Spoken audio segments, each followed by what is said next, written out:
All right. Hello, everyone. Welcome to the stream, episode 11 of the Chill Film Discussion. Once again, I don't know if we're going to change the name of this because I can't think of a better name. But it sounds like you want to change it. I do, but I always forget, and I'm always too lazy to figure it out. And also, Chill Film Discussion's already a chill enough name, so I don't know. Maybe I'm just getting over it sooner rather than later. But anyway, today we have a special guest, one of my friends, Jelani. You want to say hi to the stream? Our beautiful two viewers right now. And anyone who watches it later. Viewers, God. Anyway, yes. Yeah, welcome, Jelani. Once again, we also have Austin back. And today we have a little special film. Special because it's not Hollywood. It's not an American film. It's called Three Idiots. It was released in 2009. It is an Indian Bollywood film. And it's a comedy drama. It's directed by, I'm going on the Wikipedia now, so I'm going to state a couple of quick facts about it. It's directed by Rajkumar Hirani, and it stars Amir Khan, let me see, R. Madhavan and Sharman Joshi as the three idiots that you saw that you see on like the poster, the main poster. Those are like the three main characters. And it's basically just they are college students at the Imperial College of Engineering in Delhi, and they try to just survive this cutthroat academic culture and become engineers. That's sort of like what the story is about, and there's a lot of comedy involved with it, as like the title suggests, and there's also romance. I think the main female character is like the romantic interest of Rancha, who is one of the three idiots, and the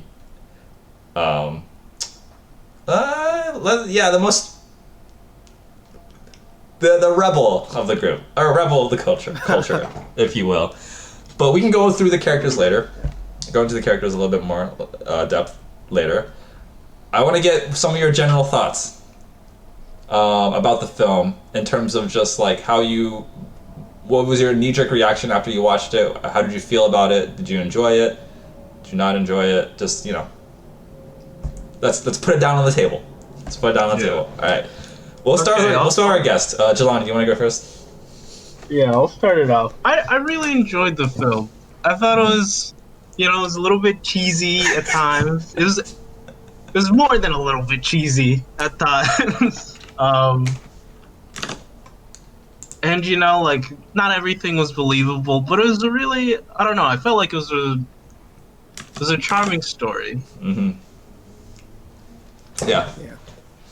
No, I agree. I think it was very interesting, and as you said, Jelani, it's a charming story, right? It has something special to it, and sometimes it was there were some parts where I kind of were uncomfortable in terms of like cringed about I was like, oh, it's kind of like I didn't even maybe get the humor, but other times I thought it had a lot of heart to it, right? Or it had it had enough of a messaging that I can relate to, or that I felt empathetic to, or sympathize with, and I just thought it was the messaging that they try to get across to everybody in the film just kind of resonated, and just I liked how they kind of went about that. So it was kind of like comedy and drama, and they have ups and downs, and then also it's kind of like a Bollywood, so they had like two big numbers. Which was interesting because I do like musicals. So having that was an interesting take on the whole genre, or just interesting taking the whole movie, just because if whether or not they fit or not, I'm not too sure. Maybe it's just because Bollywood they usually have like musical numbers, and this is a big one. So, but overall, I think the movie was I received it pretty well. I liked it. So. Yeah, I also overall enjoyed it. I think, yeah, I was a little taken aback when they went straight into the first musical bit. I had forgotten that I'd watched one Bollywood film before, only one before, and it was a while ago, like more than 5 years ago, and I completely forgot about the format of Bollywood films. Going straight into like it was a very like you know how. I feel like, okay, if we're gonna just compare musicals in general, like in Hollywood, in American musicals, I feel like in the more modern day musicals, like I'm just thinking of like La La Land, for instance, there's a bit of a setup for it. Like you know that there's like a musical, they're gonna break out in song and dance. Like it is like there's a lead into it. Whereas I feel like with this, maybe in this is an older Bollywood film, so I can't really say about the modern day ones, but this one just felt like it was a very, very sudden. Like it was like almost like, oh whoa, like it just went right at it, and like it was like a shock factor.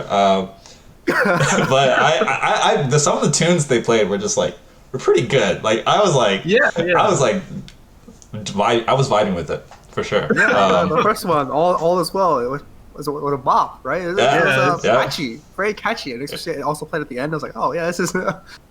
It's really good. It is, yeah. I thought I thought the music itself and like just the amount of like the coordination and the production value of it. It was just like, yeah, it was well done. I was impressed.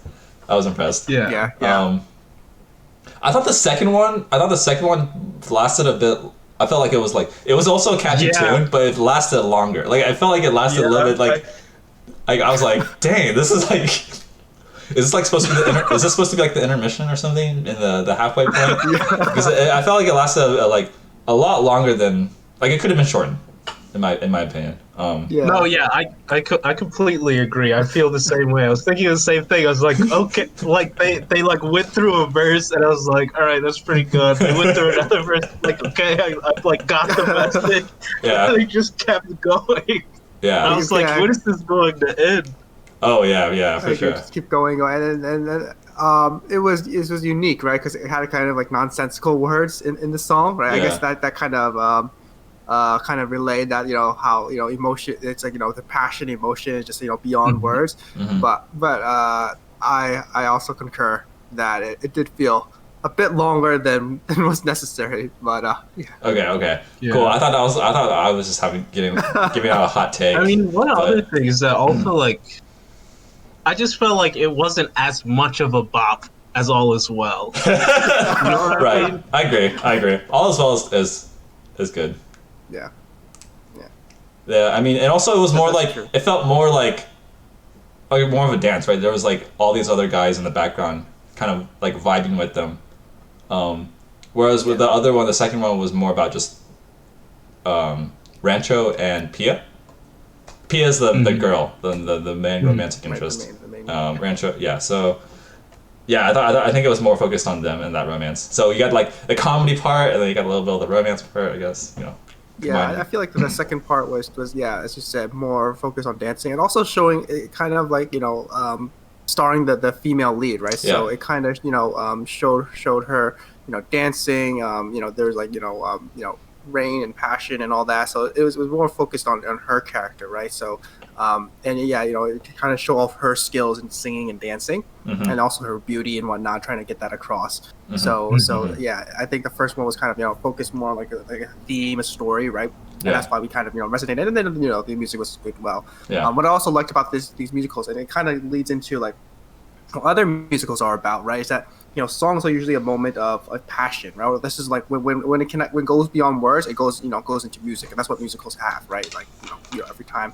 And I thought these were kind of kind of had the same kind of thought and process as regular American and productions, right? So for All's Well, kind of they wanted to express that theme, they want to emphasize that theme, so they have it in musical, a moment, right? Just to show that off. And then the same thing with the second one, what was that song called? Zooby Dooby, right? Yeah, it was like So when she starts thinking about when she starts thinking about Rancho, right? She starts having this passion, and it kind of goes to the music number because words can no longer express it. They have to, sing about it and dance about it, and I think that kind of aligns with the principles of what a musical should have, right? Or what musical numbers should be. When words are no longer enough, you break into song, and you have all these, you express it in a different way so the audience can remember and digest it. So I kind of like that, format. It kind of goes along with the regular reason why musicals happen or musical numbers are in certain movie. I kind of wanted more musicals. I mean, I think the movie had enough. Had it, had a good number of musical numbers, but I would not have been opposed to having more because I do enjoy that genre and whatnot. Okay. Have you guys seen? Is this your? Have you guys previously seen like a Bollywood film? Yeah, I've seen like a couple, I think. A couple? Okay. No, I have not. This is your first one? Oh, yeah. Okay. Okay. Yeah. I think the first one I watched had an intermission because it was so long. Oh, really? Yeah. And this one is almost 3 hours. Right? This one is pretty long too. But this yeah. one didn't have an intermission. It was like barely within the feature length film range. At least in Hollywood standards, feature length film range. Right. Yeah. Okay. I was just curious if you guys had seen it and whether or not it like compared to the previous ones you had seen. But I guess Jelani, I don't know if you had seen one recently, but like how did you enjoy this one compared to the other ones you had previously seen? Well, I've only seen like acclaimed Bollywood movies. Oh, okay. So like the best of the best. Yeah. Yeah. Of which this is like kind of another one. And I mean I like them. I think the style of a Bollywood movie is like very different from an American movie. It's very like over the top. It's very emotive, on the nose, a lot of the time.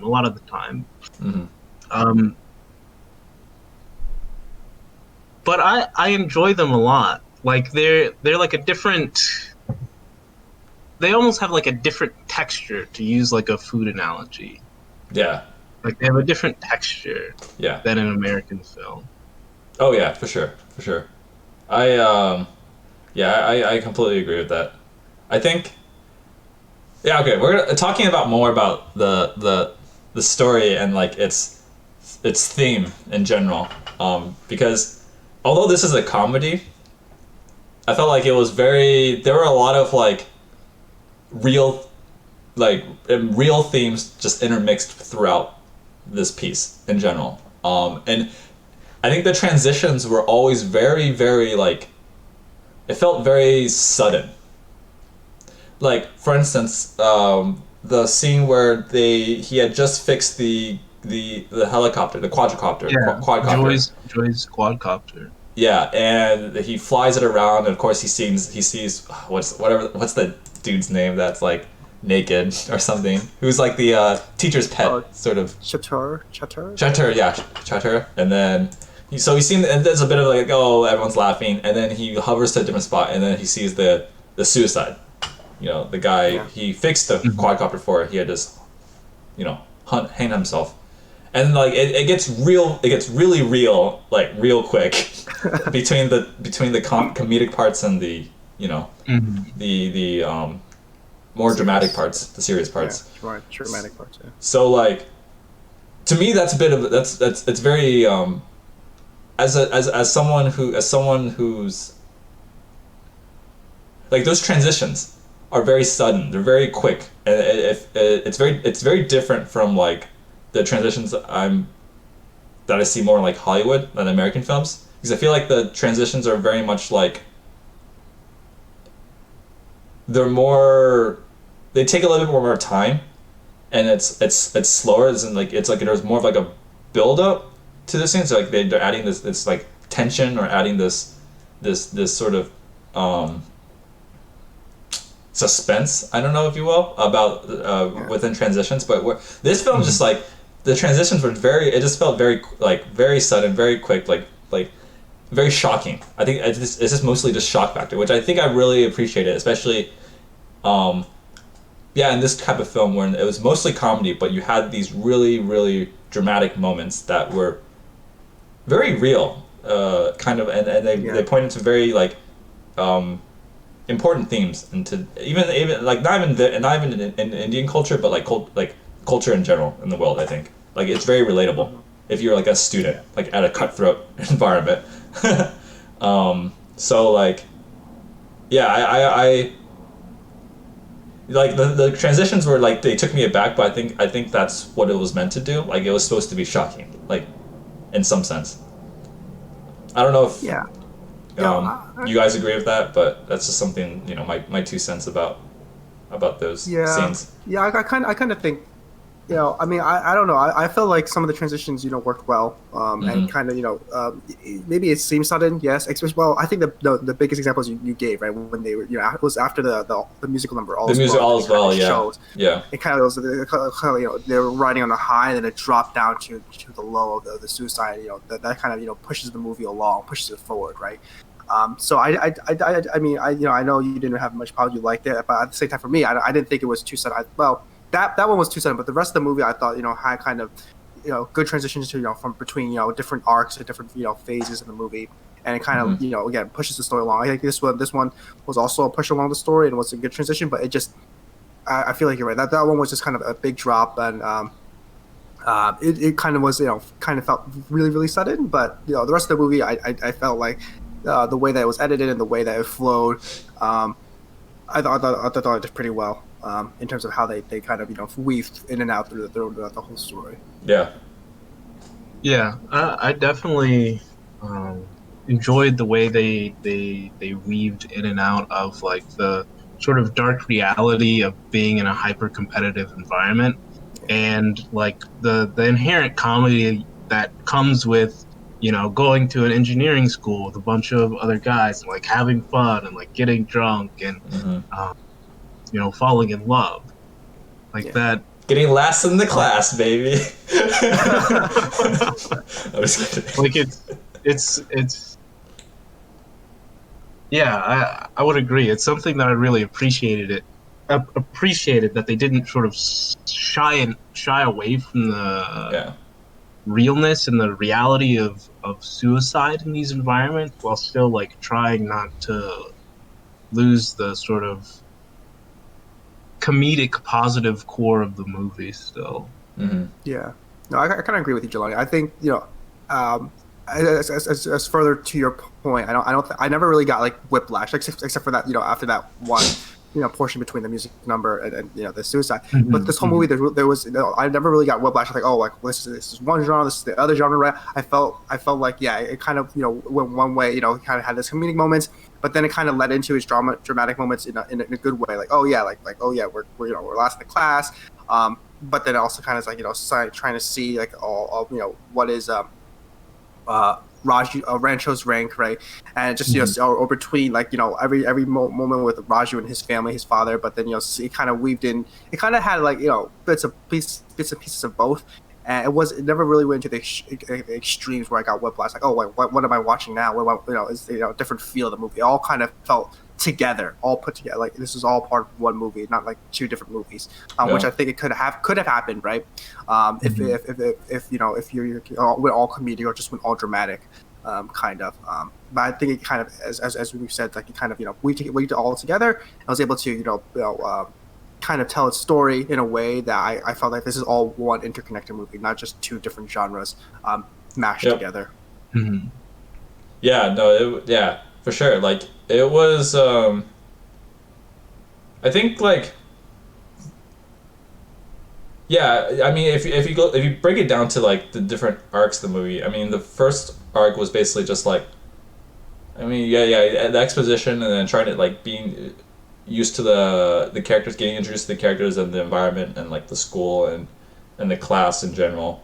And then after that I would say maybe I don't know if that after all is well Yeah, after all is well, it's probably like maybe like a third of the way through the film, I'd say. And then after that, it sort of introduces the romantic partner, right, Pia, at the wedding, because they go to the wedding, and then that's where like the romantic interest, love interest, is introduced. And then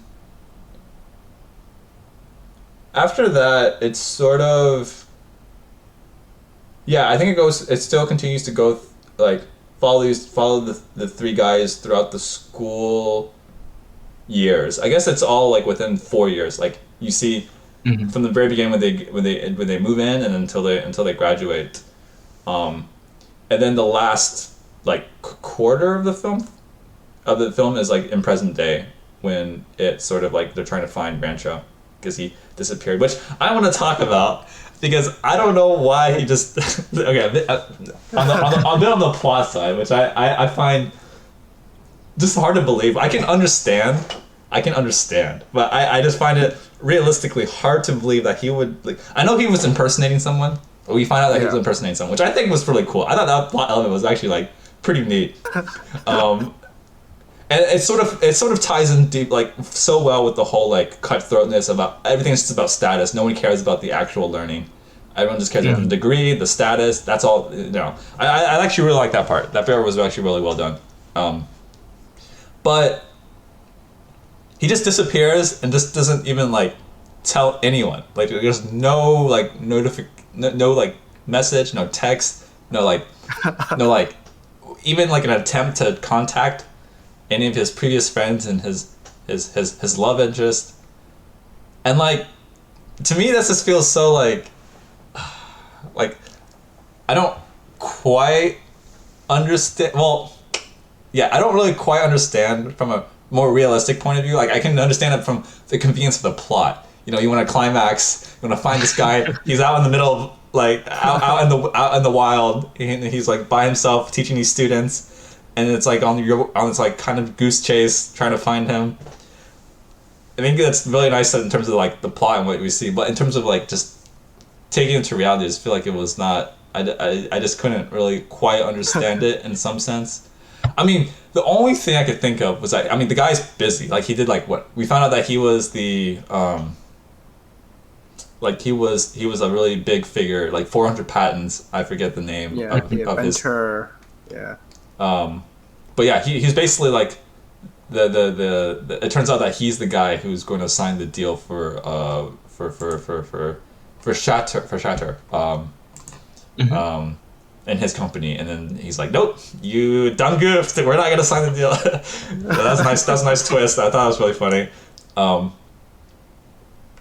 But maybe he was just really busy with, like, he wanted to do his own things and he just didn't have time to contact his previous friends in like whatever how many years.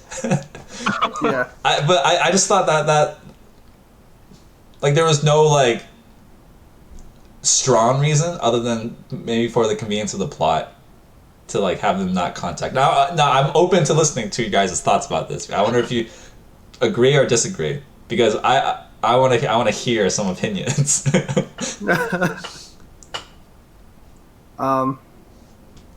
Yeah, I mean, I kind of agree. Like it's kind of weird that he kind of cut off all contact, but I think it kind of also a testament to his own character, because he kind of promised the rich son, right? Like, oh, like after we graduate, I'll cut off and just no more contact, and this way you can live your life. Because he wanted to make sure there was no kind of confusion, right? Like people don't associate that he's Rancho, because he's not, right? He doesn't want, because now that they're graduated, right? He wants to make sure it goes back to the original, rich son. He could have. I'm gonna cut you off there real quick. Sorry. Yeah. Sorry. You could have been like, hey, yo, I'm Rancho. Let's like meet up, have a little bit of like I don't know, some tea or whatever. Like meet up and a talk, and then kind of just like explain the situation. I'm sure his friends would understand because his friends literally like he saved his friends. He helped his friends so much. I don't think his friends would be like, oh my god, you're such a terrible person for lying to me, blah blah blah, and Yeah, then just like, but I think it was more for like his agreement to the other family that he was impersonating for. That's why he was like, oh, I will cut off all contact, make sure nobody knows that I'm Rancho, and and make my own name in the world, and go somewhere else that's kind of isolated. But I think that was the reason, right? That's why he cut all contact, because he was kind of honoring that agreement. Now, does it really make sense in real life? Probably not. Like like to him just to like it's like, oh yeah, like, I'm not going to contact anyone. No one's going to know me. And the fact that nobody knows who he was, right? This is supposed to be a big scientist, who's like really successful with 400 patents, and nobody knows like his face. That's another story, especially the Chateau, right? He didn't know who he was dealing with. yep. But that's a different element, right? I kind of like the twist at the end that he was the guy that he was supposed to be signing with. Yeah. But overall, I think the reason why, right, like that he cut off contact was just because it was just to get the testament to his character, just like, oh yeah, he honors his word, right? He's still a good person. He'll always commit to doing what he says. And that's why he said he'll cut off all contact, and he does that kind of to an extreme to the max, so like just forget about his friends and his love interest. So. But I kind of agree. It kind of did seem a bit like weird that yeah, but it was all for plot. That I'm just gonna never contact them again. There was nothing restricting him from reaching out to his friends. They all had to search for him, and when they hear about him, they drop everything that they're doing just to get to see him. Yeah, so. Yeah. I mean, there's it's so much I mean, I'm glad it worked out, and it could have ended real poorly. Like realistically, it could have ended real poorly. Yeah. Well, I mean, would it though? Because when he separated entirely, he had already made sure that the two other idiots were provided for, right? That was sort of his final act. Yeah. And then he went to go off to pursue his own dream. But then Pia would have married the same dude, the bad guy, the what's I forget his name. But I mean, that's not clear. It's not clear why she even went back to that guy, honestly. But clearly she just she wasn't okay with him because she literally left him at the altar last moment. You don't just do that for someone you mildly like, at least. He was just pretty rich, right? And he's rich. He has the status, right? She's going back to the status quo. That would have been a dumb goof. He at least could have contacted her and be like, all right, yo, hey, I know he probably doesn't like you for who you are. Basically, let's repeat the whole sentiment from before when we when in the past when we first met. And clearly he didn't change because he complained about his clothes again, or however much money it was cost. I mean, at the same time, Pia is the director's daughter, right? And if they get married, he's going to have to explain that, hey, my name actually isn't Rancho. The degree you gave is just gone to some random guy in some random place, and actually I'm running a school for children now, and that's Pia's life is going to be as my wife as the head of this school. So you're saying that he wanted to build himself up by himself, create his own name. Yeah, I think he hadn't really provided for himself. He didn't really have a set out future, and trying to contact and pursue a romance with Pia in that environment probably wouldn't have gone over well, just socially. Yeah, I just understand what happened to the theme of status. Shouldn't matter. I mean, yeah, that's a good point. But throughout the movie, we actually see Rancho,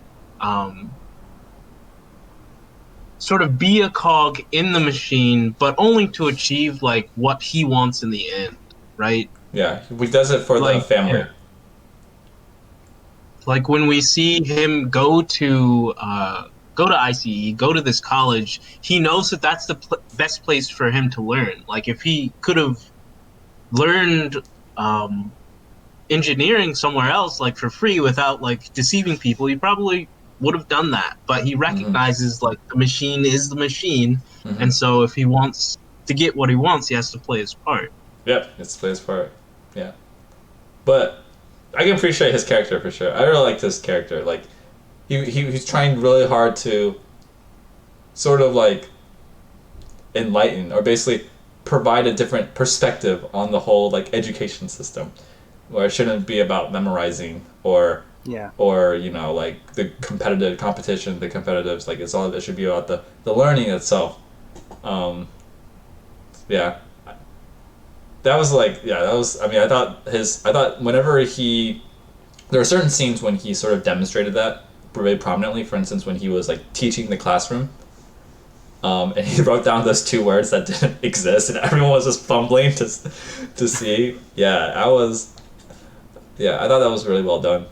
Um, yeah, even the director, who I think was a very hilarious character. I forget what his name is, but yeah, Viru, Dr. Viru. Or Virus. Virus, that's right. Yeah, like he yeah, I just thought it was like he was trying to like he was also trying to like find the words in the student next to him's textbooks and everything. Like he was trying to like keep his status, if you will, like trying to like oh, I don't actually know these words. I gotta know this because it's like set a precedent, setting. Test. Yeah, part of a test. And then and it's interesting that like he basically just gave him a lesson in like what's it called, a lesson in I guess how to teach or how to learn or how to like your motivations, learning, right? Yeah, your motivations in general. Yeah. I think definitely Rancho transitioning from that part of his character where he just leaves everybody, but the main part of his character where he kind of loves to learn, right? And then that kind of relates later to his passion in teaching. He's always about passion, right? Or he enlightens everyone to be passionate about what they're doing, passionate to to do a job that they love, or passionate to learn, right? Mm-hmm. And that's why he inspires people, right? He makes he goes out of his way from what is the current norm to do what he wants to do, right? And we see that in his introduction, right? With the beginning, very beginning, there's the hazing scene, right? He doesn't deal with that, right? He's like, oh, that's not what I'm about. I'm here to learn, and I don't care what you guys want to do. I'm not going to take this abuse. And and we also show that case that he's this very smart person, right? He kind of makes that whole contraption and electrocutes the guy when he's who's going to urinate at his door. Mm-hmm. And we know that's his own introduction to his character, that he's a rebel. He does what he wants to do, and he doesn't follow what kind of the norms there or the traditions and whatnot. He's willing to make his own way. And we also show that he's a very smart, intelligent guy. Yeah. But yeah, I think he does follow his passion. He wants his friends to follow their passion because he feels that I think he's gravely affected after the suicide of one of the his fellow students, and he kind of sees that it kind of drives people to insanity or into despair, right? And he doesn't want to see his close friends or anyone he knows go about that. Instead, they should do things all about what they want to do, right? So he inspires Farhan to take up wildlife photography. He inspires Raju to not be all religious about his success in academics, but to live for the now, not for the fear of the future, right? And then he inspires Pia to get passion to love who she wants, not to love because of she has to or for money or status sake. And it just so happens that her love is is directed towards Rancho, which is they never really delve into the relationship, especially after he confesses to her. I feel like they were kind of still a bit separate, but that's a different thing about how their relationship kind of progressed. Yeah. But again, Rancho is all about passion, right? Do what you want to do in life, kind of like a carpe diem, right? Do what you want to, seize the day and take it for take it. As the modern modern day say the YOLO. Yeah, no, pretty much YOLO, right? Because they do all these things that can in danger and trouble, right?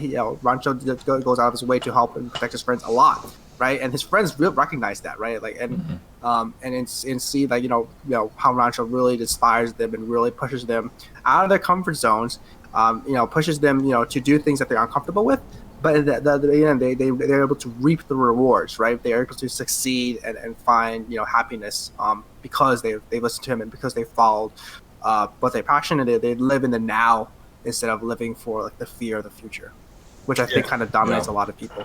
Yeah, I feel like one of Rancho's main themes and sort of like the main theme of the movie is like this sort of theme of self-actualization, like both in the all is well thing where you're telling yourself that everything is okay, everything's going to be all right, and that calmness, that peace is coming from you, in the same way that when you seek out your passions and you work towards them, like that's going to be something that builds you up and makes you happy, like it's something that comes from within and not from without.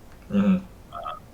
So yeah, I feel like self-actualization is like one of those core things, and it also fits great into like the context of engineering, right? You're using all this science and this math you've learned in order to bring an idea that you have into the real world, and that's sort of like the apotheosis of self-actualization, right? It's like a mechanical version of that.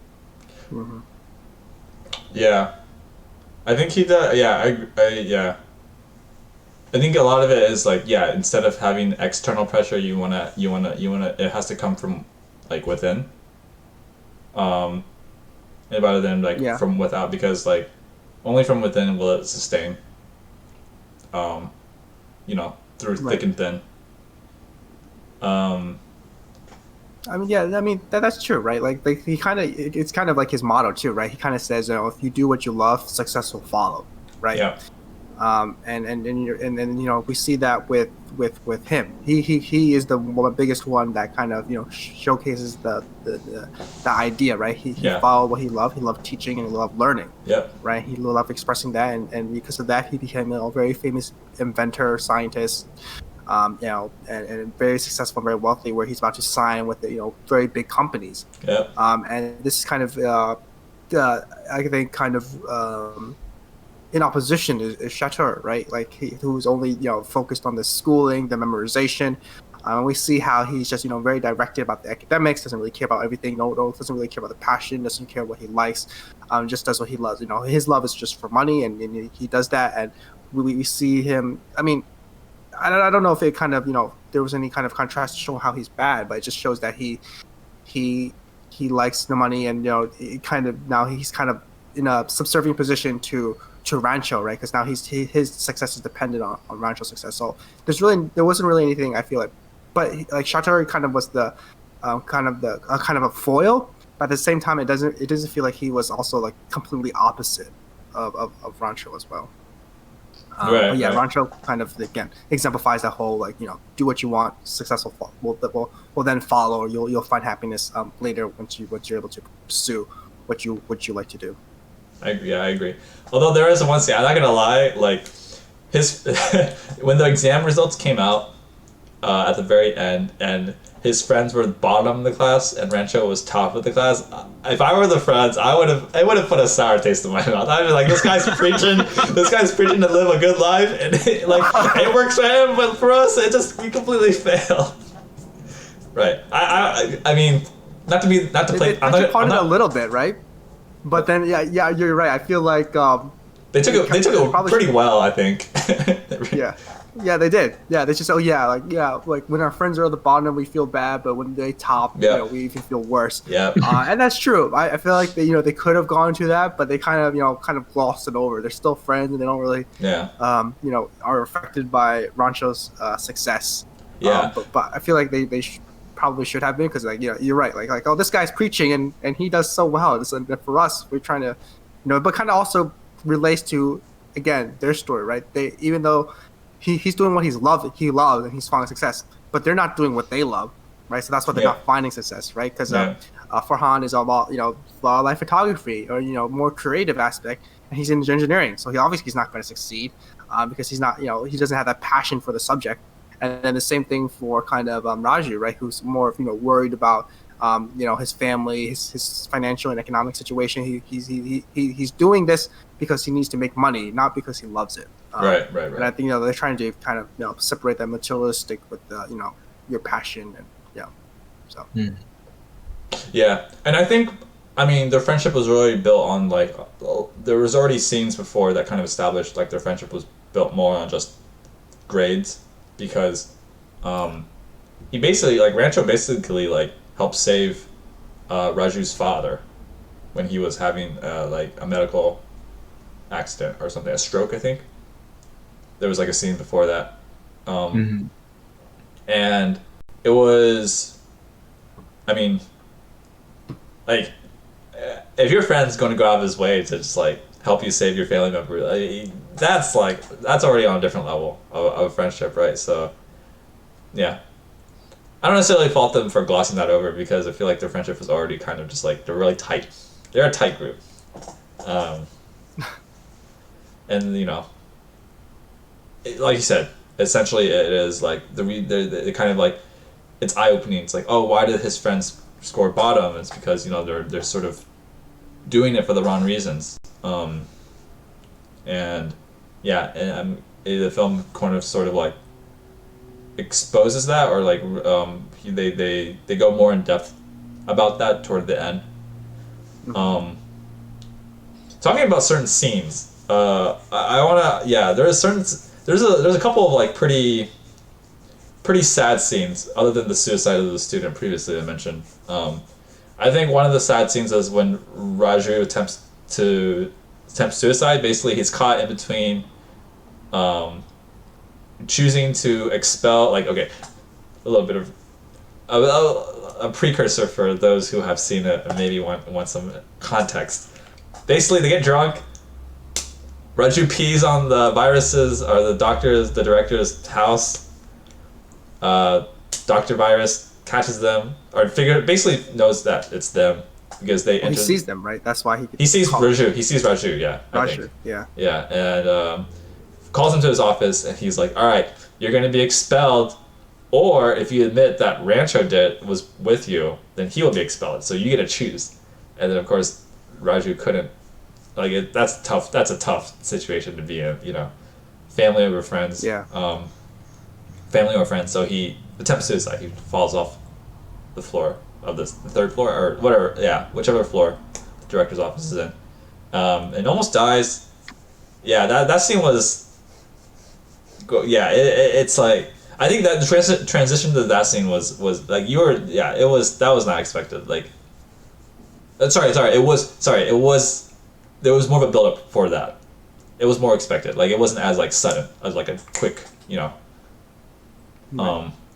quick shock. It wasn't like much of a shock factor compared to the other one, right? Because it was like, it was a very tense scene. I think that one was something that struck out to me. Another scene that really struck out to me was the part where, and near the end when Farhan, I think that's his name, Farhan, he goes back home and it basically admits to his dad that he didn't do his interviews because he doesn't want to do engineering, and then like he kind of pleads with his dad to like hopefully understand and accept his decision, and I thought that was a pretty emotional scene, because it was like, very touching. That's understandable. I can I can like relate to that to some degree, because it's like, you want hopefully, like, whatever decision your family, what you want, you hope that you can get at least some support from your family, but it's like understandable that your family has a perspective of what success is for you and whatnot. So that was a very endearing scene. And then I think, sorry, I'm just talking about scenes in general. And then the last thing I really want to point out is I think one of the funniest scenes in the whole film was when, at the very end, when they were getting ready to deliver a baby in the common room, and both the director and Rancho throw the keys to, I think it was either Farhan or Raju, to go pick up equipment from the director's office. And then when both of them throw the keys, the director just like like turns around and just like gives Rancho like such a stern look, like, how the hell do you have my keys to the keys to my office? Yeah, I thought that was a hilarious. That was like the comedic effect. Like I said, I think that comes from the acting. I think whoever played the director, the Dr. Virus, like I think he did a really good job in the acting perspective. Anyway, those are some of the scenes I just wanted to point out that I really enjoyed. I don't know which scene. Are there any scenes that you guys really enjoyed that stood out to you that you want to talk about? I don't know how much I have to say about it. But I mean, like, obviously, I love the All Is Well musical number. Yeah. But beyond that, I also really enjoyed the comedy in the wedding crashing scene. Like, it felt like a classic, like, Three Stooges-esque. Wait, which one? Is it the one in the first one? Or... The initial, like, wedding crashing scene. Okay, yeah. Where they're trying to get food? Yeah. Yeah. It was just classic comedy. Yeah, it was classic, like slapstick almost. Yeah. Yeah. I think at the. Oh, sorry. Go on. Sorry, Austin. Oh no, you can finish your thought. I was gonna say I just remember that the one where like Pia's like, it's like, oh, so those are your students, and then she like goes over to them, and then she's like talking all nice, and then she's like they turn around and realize that it's the director. It was pretty funny how it's all interconnected that way. Yeah. But for me, the scenes that kind of stood out or that I really enjoyed, I enjoyed the music number, but I also enjoyed I think the scene where they're interrogating the rich son, the actual Rancho, right? That was really funny, right? Especially when Raju realizes that the urn is empty. I don't really have it. And then Farhan's like, wait, we can still use it.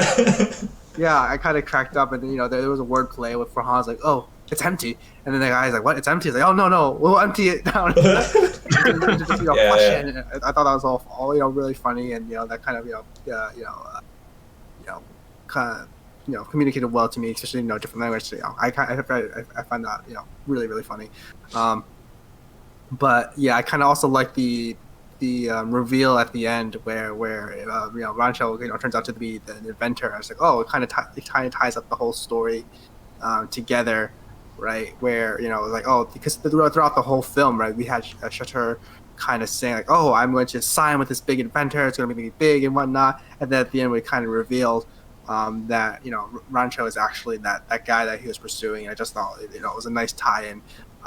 But I thought it was also kind of like whether or not Rancho signed with him, I think was kind of unclear. I think Rancho still is not a vindictive person, right? And then we kind of see that in his final joke as well, where he's like, "How can I sign if you have my pen?"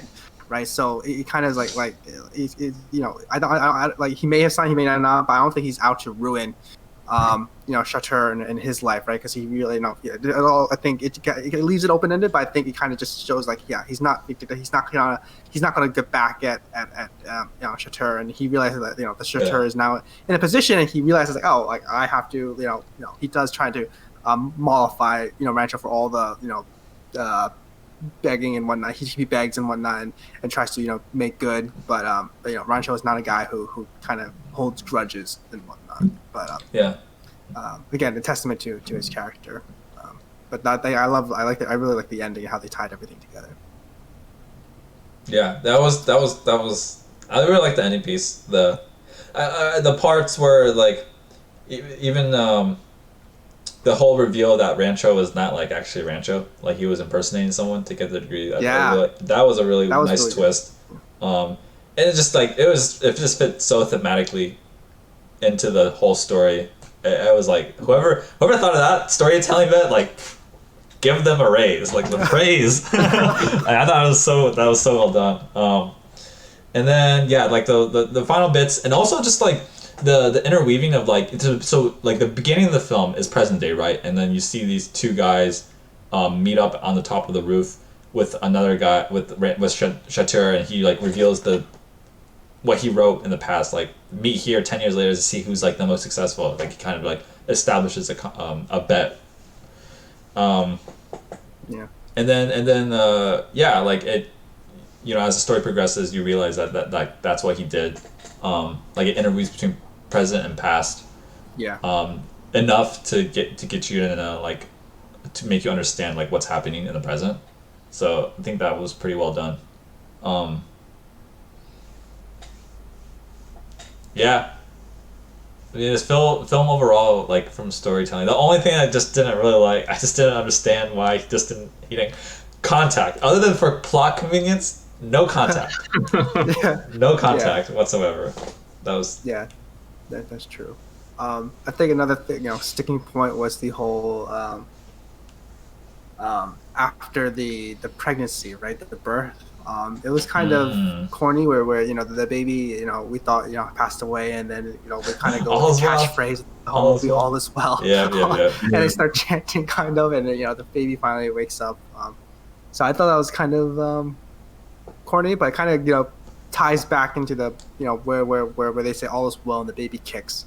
But even that portion of it, I was just like, oh, like, I didn't really connect with that. I was like, oh, that's kind of corny, having all that. But there's parts here and there where it's like that. It's just like maybe the humor or just some of the things, idea, I think just didn't connect with me. I was like, I didn't like that portion, but yeah. Also, just as an aside, like, did they sanitize any of that stuff? Yeah. Yeah, that's. We don't need to gloss over the details, dude. Water, but like that baby is gonna be that baby's gonna have a strong immune system. That's that's true. Oh, also like, there's so many electronics, and it was so wet outside. It was all water. I was like, are they I hope they're wiping it all down and drying everything off, because someone's gonna get electrocuted because they're literally plugging in all these electronics and like setting it up, and it's like torrential rain like outside. Yeah. Oh, like flooding and everything. And I was like, oh gosh. Yeah.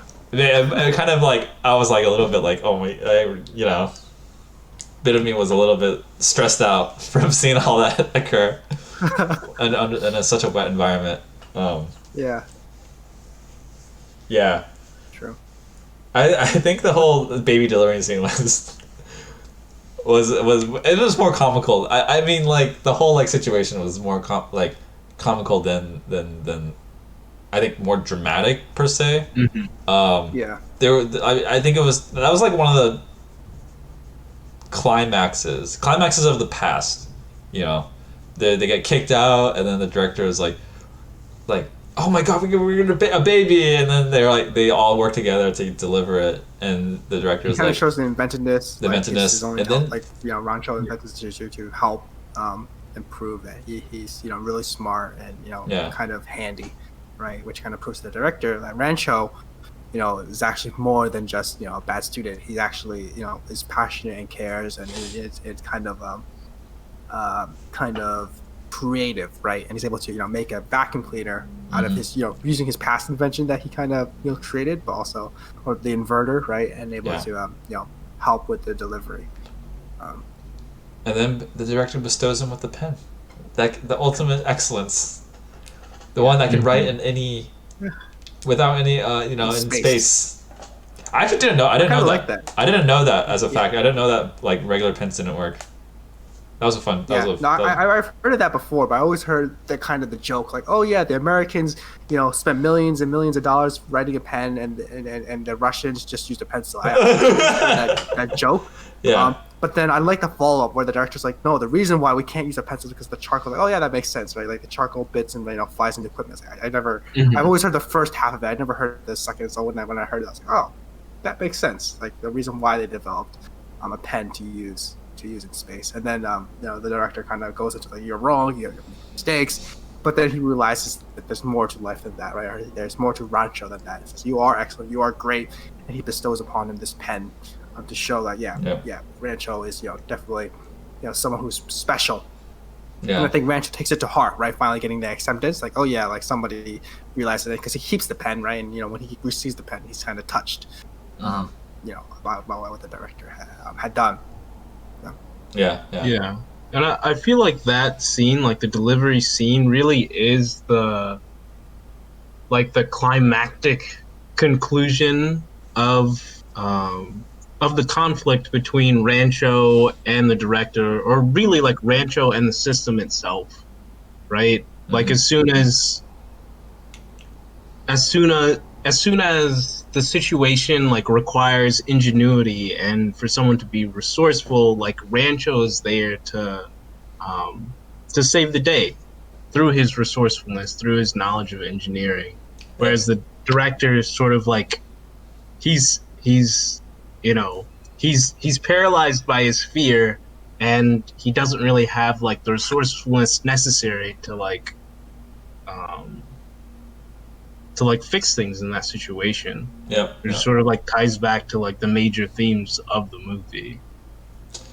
Yep. Your passion. If you do it for the passion and the crux of like self improvement, then your skills can be used in in any sort of environment, thick or thin, baby delivery, flooding, anything. Yeah. No one needs to clean. No one needs to dry. It's all gonna work out in the end. Do what we want. Yeah, Yeah. we will overcome it. We will. Plot Yeah. conquers all. Love conquers all. Oh.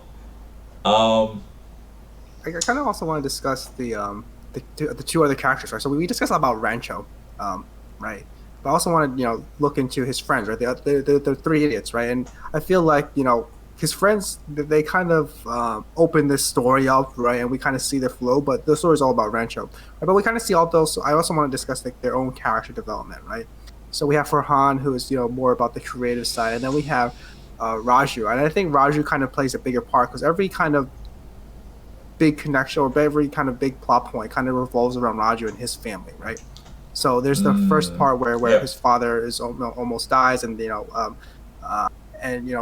of Raju kind of cuts off from Rancho, right? Because he feels like Rancho is bringing him down, so he cuts off contact and moves out of the dorm and moves in with Chatur instead. But then Rancho kind of helps him, especially through the tough time of getting the family on the motorcycle, the father on the motorcycle, and into the hospital. And then also the second time around where Raju kind of attempts to commit suicide, and then Rancho is there to try to bring him back by engaging him and trying to be interacting Yeah. with Rancho with Raju. So I think Raju has a lot more development or a lot more connection with Rancho. At least that's what I see, right? Like there's a lot more points that are shown between Raju owes a lot to Rancho.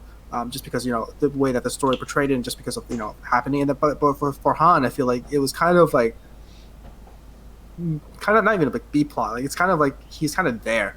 Right? Yeah. So yes, there's the whole creative part, but we don't really see like Farhan have this passion for photography. We kind of told it, right? Like, oh yeah, he has pictures on the wall. He has this letter, but we won't really see him engage it with it. There's some points where he takes pictures, but I feel like he's kind of ignored, and he's kind of there as as always on Rancho's side. Whereas the real conflict is between Rancho and Raju. That's where there was a lot of points where they're always butting heads, and then Raju kind of comes around. As opposed to Farhan, who's just kind of always along for the ride and kind of follows. Maybe that's also the testament to like what their beliefs are, right? Because Farhan is maybe like about creativity, about passion, so he's more willing to and open to Rancho's message. Meanwhile, Raju is more like he wants to stay engineering, but he fears for the future. So I want to discuss more about those two characters, and what you thought about how they progressed throughout the movie. And your thoughts about it. Yeah. Jelani, do you want to go first? Yeah, I can go first. All right. So I feel like Raju and Farhan are supposed to represent sort of like the two victims of an oppressive education system like this, right? So with Raju, you have people who are dependent on the system, who are poor, who are in need, that sort of like depend on getting these good grades and getting this good job just to secure a life for themselves. Yeah. And with Farhan, you have people whose natural passions are sort of, you know, cloistered. They're sort of not able to like bear the fruit that they otherwise would, because they're sort of being pigeonholed into this engineering pipeline. And I feel like another thing, like a third version of this, is Chanchar, who's the foil to Raju. He's like the Raju's opposite. He came from Uganda, and he's also in this sort of dependent. He's also like very much dependent on the system to succeed or to like survive.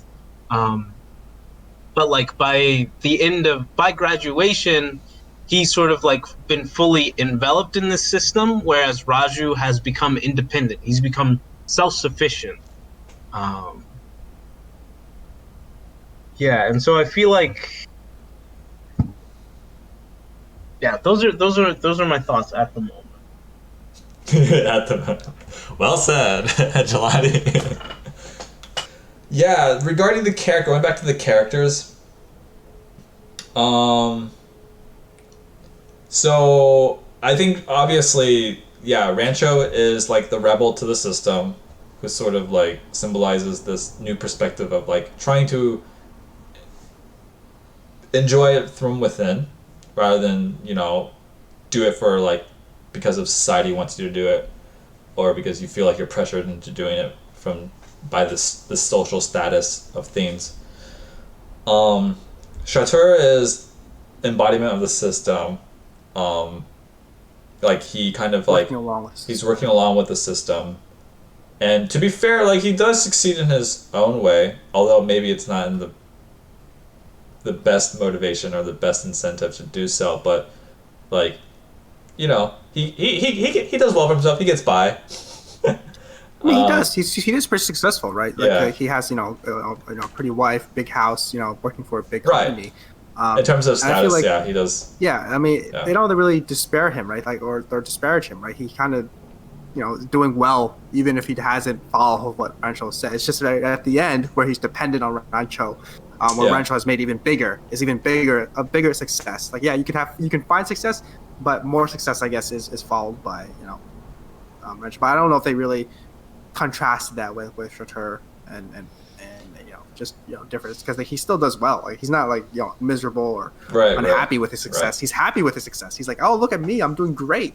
He's enjoying it. But he's not like I would thought that instead that maybe he would be successful, but he would not be happy at where he's at. But no, it's quite the opposite. He's happy where he's also kind of takes away, I think, a little bit of that messaging. I think his happiness kind of I think his motivation comes from the fact that he had a bet, with Rancho, and I think a lot of it comes down to like trying to establish dominance within that bet. Coming back 10 years later to see like, oh, who's going to be more successful, better status, and I think that's what really motivated him to like achieve, and he kind of sees that, like he can see, like he brings everyone back together. He's like, all right, I want to see how this bet go through. I want to be declared the winner. You wanna follow Rancho's sort of advice of like trying to follow your own passion, trying to do things because you want to do them overall. Like in the end, don't just follow the status quo. Like don't do it just for the status, the external. Do it for yourself. Do it for internal reasons, and but like. The fact that I did appreciate the fact that Shatur, like even though he was like an embodiment of the system, like everything that Rancho wasn't following, like he still was able to garner some success himself.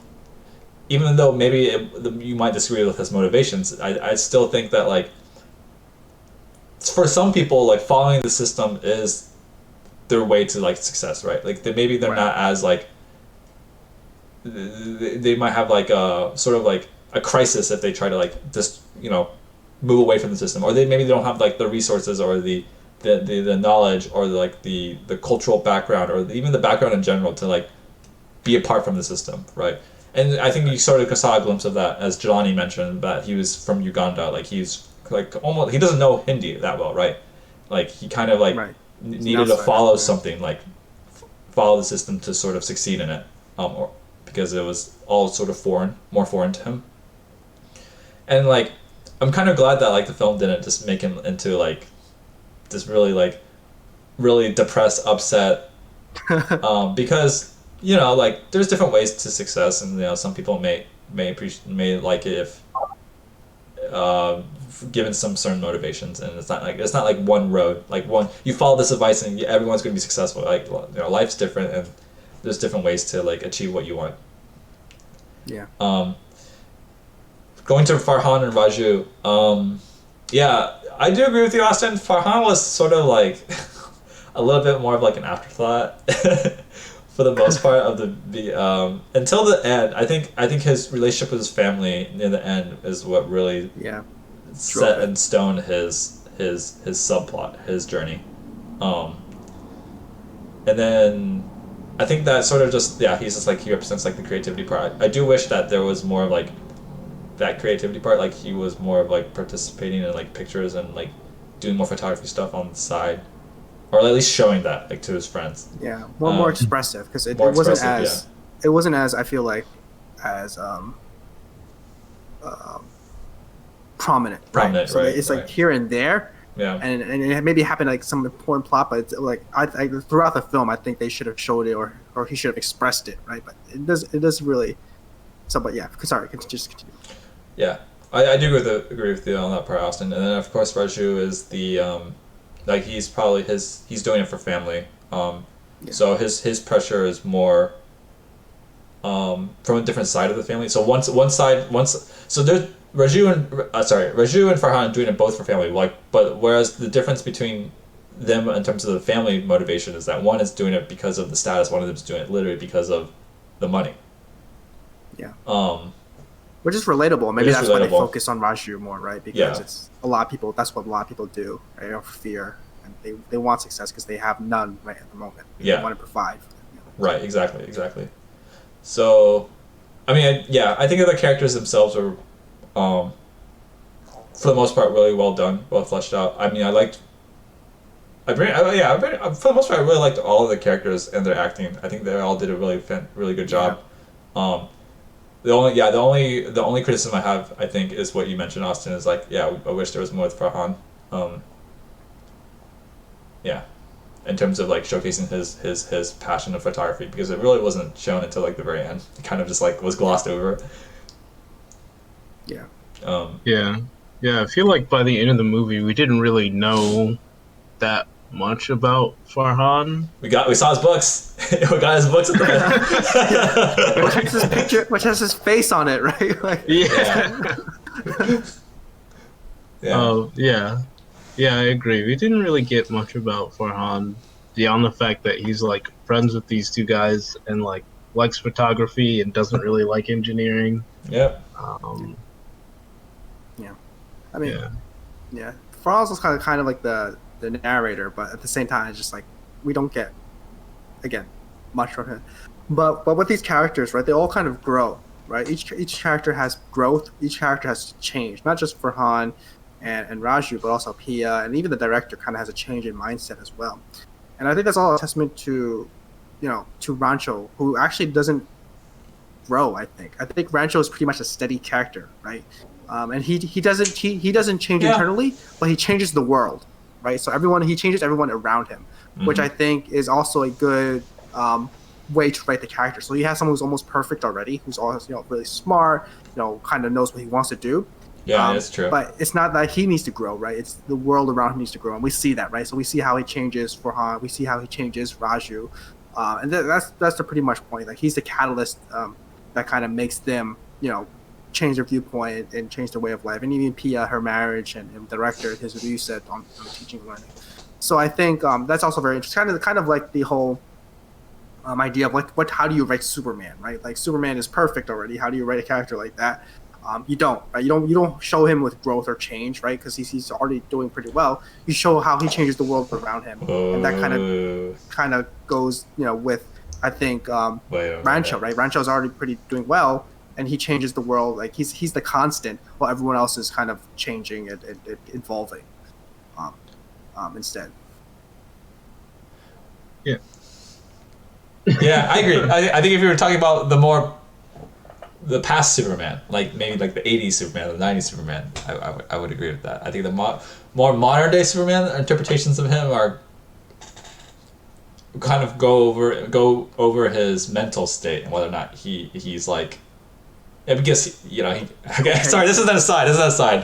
But when you say, I think.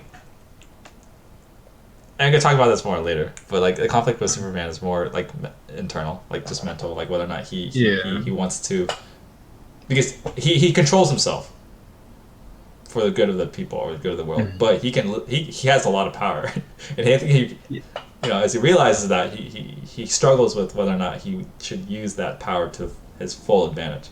Anyway, not to extend this tangent too much, but my thesis about this is that the only interesting conflict is character conflict, and whenever you have a Superman movie where there's that not actual character conflict, it's just him like flying around like hitting people into buildings. It's just not interesting. It's just like a CGI display. You don't think CGI is impressive, Jelani? It is impressive, but it's not something I want to watch for an hour. Yeah, that's fair. That's good. Yeah.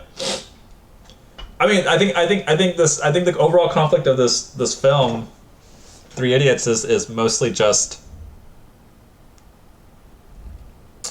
It's very societal. At its core, I feel like it's very much like what is success? How do you define success? Do you define it internally or externally based on like what society wants out of you? I think at that core, I think that theme is like at its core one of the major conflicts of this film, and that the characters, as we discussed, kind of well embody the different parts of that conflict. So. I will say one more thing about Rancho. He does change a little bit, right? Like in the moment when he is convinced, he makes this deal with Raju and Farhan to like confess his feelings to Pia. Okay. Like that's something he wasn't going to do. Until wait, hold on. What if? How do you know he wasn't? How do you know it wasn't all going to play out at some point? Maybe he was thinking of doing it, but he was like, that wasn't the timing. He was like waiting it out. But then they're like, oh, let's expedite the process. I don't. Yeah. Go ahead. I don't know if he would have, because I think he had the mindset of like, oh, I need to do well in school, and I'm only here because I'm on representing the rich son's family. So he wasn't going to pursue any relationship. Mm-hmm.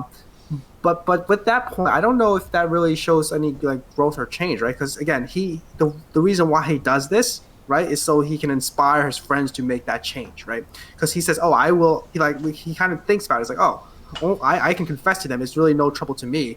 But if I do it, Farhan's going to mail his letter out, and Raj is going to throw all his rings out and not care about the religious aspect and just focus on the here and now about life. So I think it doesn't really affect him, and I don't know if it really kind of shows any growth, right? So yeah, he changes his relationship, or he will express to Pia his love, but how does that what does that teach him? I don't think he learns anything from it. And also once he reveal or confesses to Pia, that doesn't really change their relationship. I feel like they don't really get intimate. They don't really get close. They don't really show anything how those two are together, right? It's not until the end where it's like, oh yeah, now like 10 years later, whatever, how many years later, now they're together. But afterwards, it's like, yeah, the relationship doesn't feel like it has changed much between. She gets a little closer, like, oh yeah, here's the key. But I feel like she was already pretty close to them. Like I don't feel like it was a substantial change in the relationship between Pia and Rancho. I think he just reveals that, oh, I do like you, and she's like, oh, do you want go out? And he's like, no, it's not the time, not the moment. I don't think there's really any change with him after that confession point.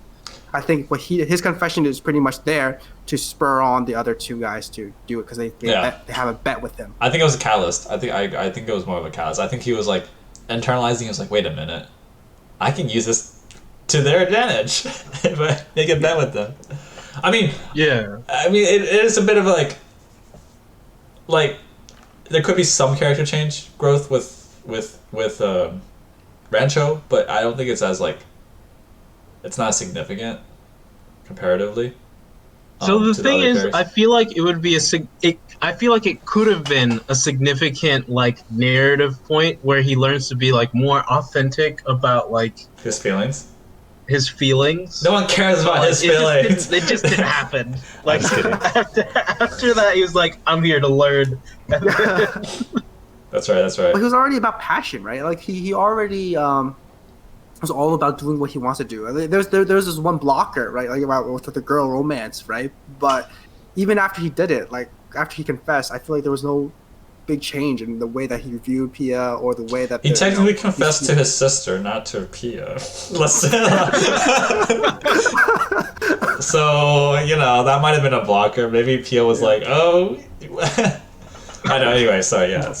But yeah, I feel like Rancho was already someone who is all about doing the now and doing what you want to do, and yeah, maybe that is one change, but they never really. It was never really he never had any block of or had any negative views on romance, right? Like he always had he liked her, but he just never was going to confess. He finally confesses, but nothing really happens until the very, very end where they finally kiss and whatnot. So I don't know. Well, personally, I wouldn't say that. I feel like Rancho was a pretty static character, right? We kind of know in the beginning he showed he's inventive, he's smart, he's a rebel, he does what he wants, he inspires other people to what he wants, and that kind of stayed the same throughout the whole film.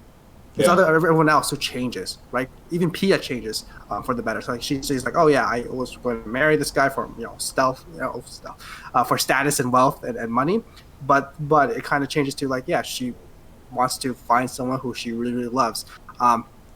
There's kind of the whole gag at the end where about the status is kind of last name and whatnot, where she's like, oh, I want someone with a good last name, and she was kind of disappointed with at first Rancho and his last name was what was it Chanchad, right? She's like, I don't want my last name to be that, right? But then the other name, when she learns that his real name is Wang Du, and she's like, I don't want that last name either. but she changes, right? So she also goes from still loving somebody or marrying somebody just for status to marrying someone for who she actually. That's the thing, though. That's the thing that's weird to me about Pia is that has she really changed? It's been a couple years or something, and she just ends up with the same guy again. Maybe, yeah. That's true. That's fair. She reverted.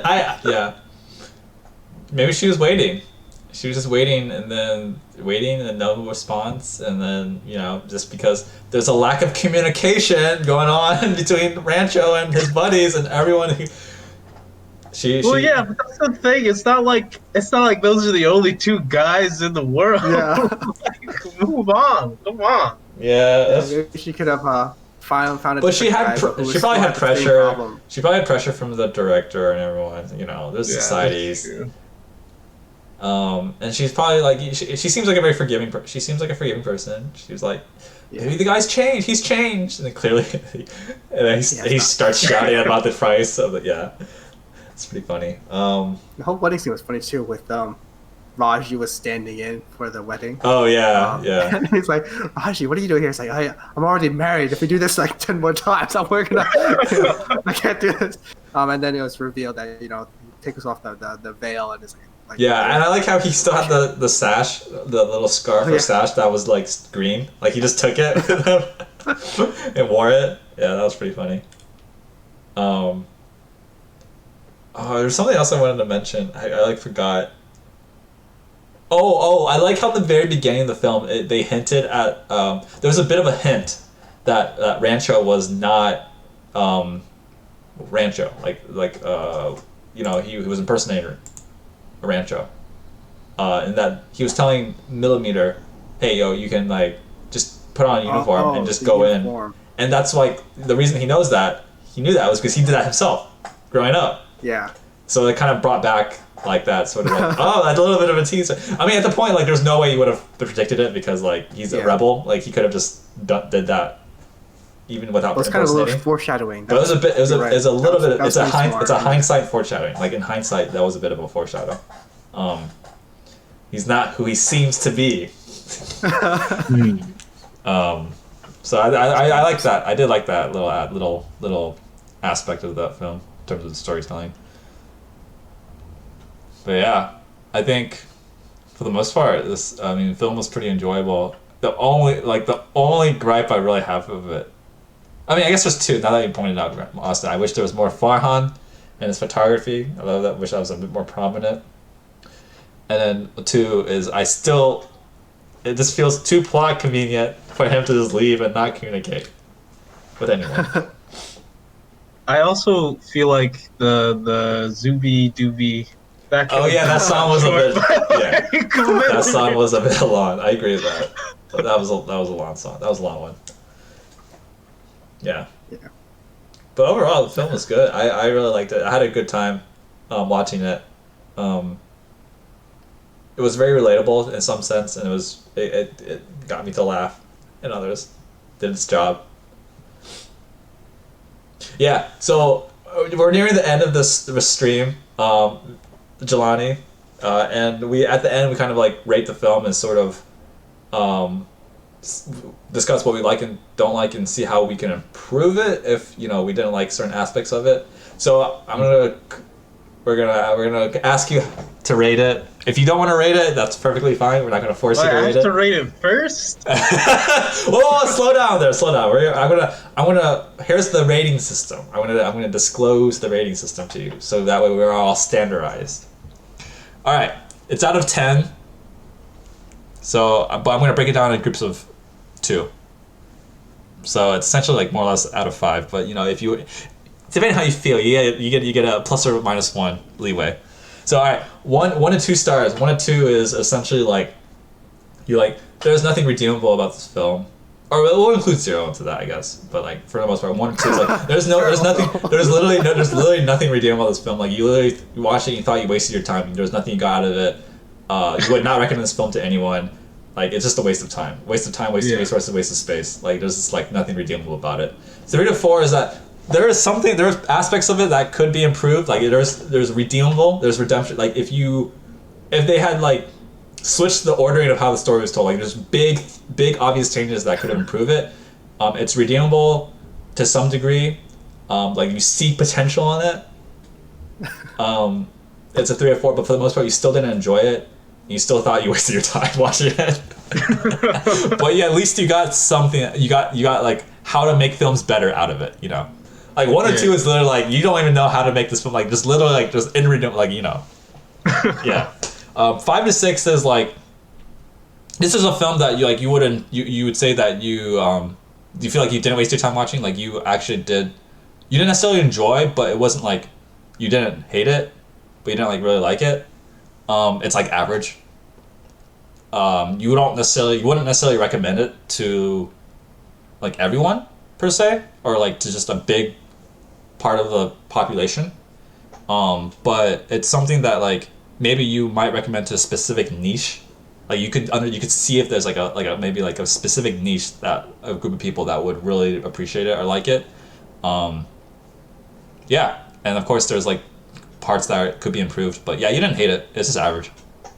7 to 8, 7 and above. Anything above 7 and above is something that you would maybe recommend in general. So 7 to 8 is something like yeah, I this is a part where like yeah, I enjoyed. You would say I like this film.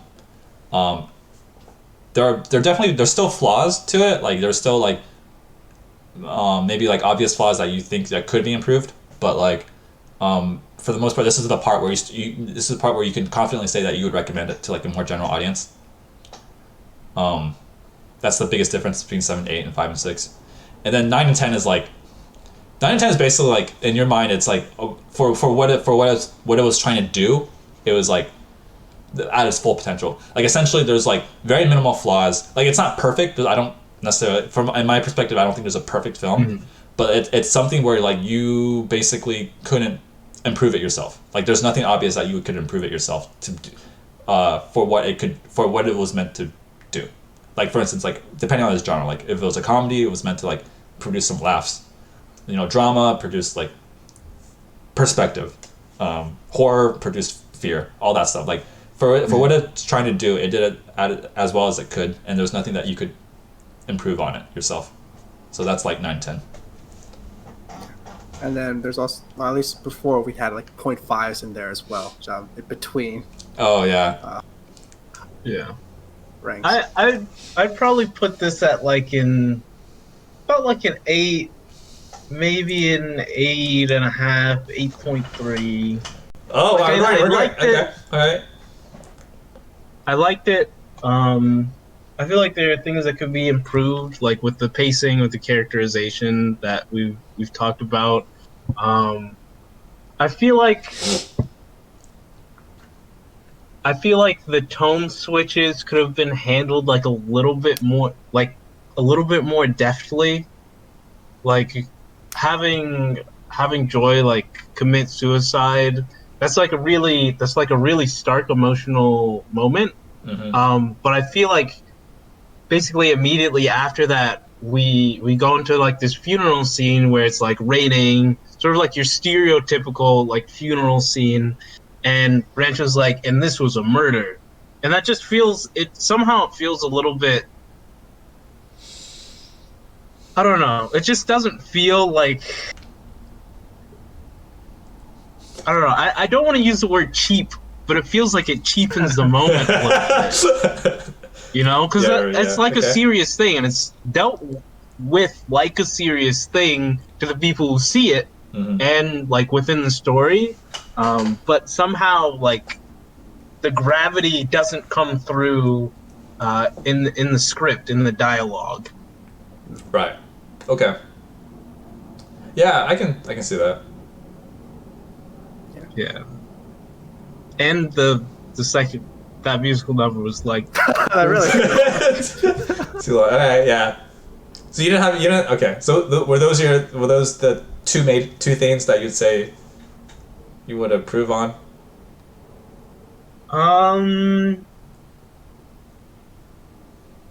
mean, besides other things like them like sanitizing the equipment, I felt like it was a little like the all is well thing was overplayed, but like I feel like we've talked about everything else that like maybe is not perfect.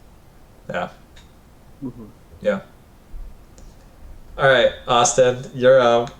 I want to see what your score is.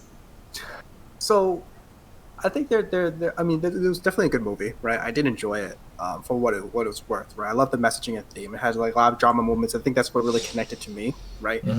As you said, Patrick, there are a lot of characters that was relatable and just just the journey and how their growth is. But yeah, I think my like things that I would improve. Actually going back to the beginning, I kind of wish they had like the introduction kind of. How these characters were introduced or interacting with each other, right? Between the three idiots. I feel like I would like to have actually a formal introduction, or at least something that was kind of like show them how they kind of grow into better friends, right? Because I feel like they kind of drop us into it, right? Because what we see in the beginning is just through the eyes of Farhan, just looking at Rancho, like his attack, just him interacting, and then there's I didn't really realize that those three were the roommates. And how those three interact, I just feel like there could have been more formal introduction between those three of them, and then just showing a little bit more acts of like how they become friends. And I know like the big music number All Is Well is kind of what connects them all together, right? Because then they have they're all in the same thing and interacting.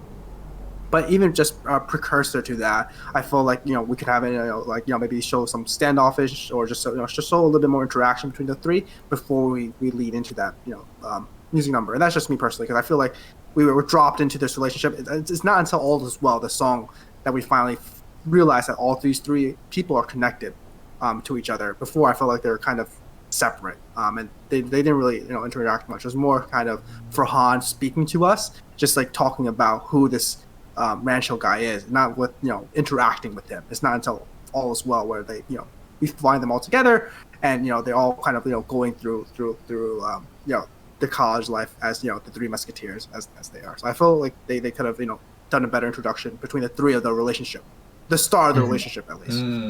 For me, Farhan was a big one for me. I really think that they could have we talked about it, but that's because I think I relate to Farhan the most because I was in a world where I was pursuing business just for the sake of it, just for a job, but I wanted to be more creative, and I think Farhan is more on the creative side. So I really wanted to see more of him. Huh? Sorry. So now you're on stream, and you're pursuing your creative passions by talking about yeah. Anyway, right, sorry. Yeah. But I feel like Farhan was very relatable, like someone who wants to pursue creativity in a world that's more that pursues economic stealth. I keep saying stealth, status and wealth. Instead, so like I felt like. Sorry, I just realized that status and wealth turned to stealth. That's pretty good. Yeah. That's pretty good. I didn't realize that. Wow. Alright, sorry, I keep interrupting you. I keep combining the two together. That's a good comment. Yeah. But like, I feel like I really wanted to see more of Farhan just because that's again a character who I relate to the most, right? In terms of like his struggle and who he's. I mean, I didn't go out the same way. I didn't have family who restricted what I wanted to do. It was my own kind of restriction, right? Like what I did and what I don't have to do. But I just felt really relatable to someone who wanted to do a more creative profession. So I really wanted to see him kind of be more developed and see his where he was going. And then the whole romantic aspects, I think Zuby Dooby could have been shorter, and I feel like maybe the relationship was, again, there was not really much change, but I feel like it was more for Pia's sake and showing of how passion is not just for school and academic, but also outside of life and love life. I realized that, but I think it could have been maybe reworked.